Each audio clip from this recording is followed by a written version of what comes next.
भारत सरकारच्या शिक्षण मंत्रालय आणि national book trust of India यांच्या संयुक्त विद्यमानं पुस्तक महोत्सवाचं दिनांक 22 ते 30 नोव्हेंबर 2025 दरम्यान आयोजन करण्यात आलं आहे। या अंतर्गत फिरतं वाचनालय नागपूरहून निघालं। नियोजनानुसार बुधवारी या फिरत्या वाचनालयाचं अमरावती विद्यापीठात आगमन झालं। कुलगुरूंच्या हस्ते या उपक्रमाचं उद्घाटन करण्यात आलं।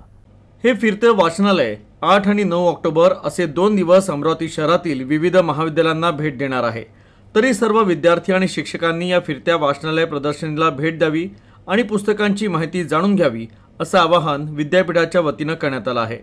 तर नियोजित वेळापत्रकानुसार बुधवारी 8 ऑक्टोबर रोजी अमरावती विद्यापीठात या फिरत्या वाचनालयाचं आगमन झालं।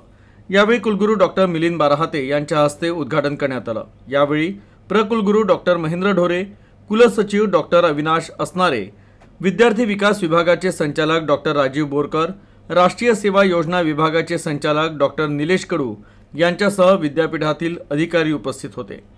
तर कुलगुरू डॉक्टर मिलिंद बाराहाते यांनी फिरतं वाचनालय प्रदर्शनाचं निरीक्षण केलं, तसंच प्रदर्शनीत असलेल्या विविध पुस्तकांबाबत जाणून घेतलं।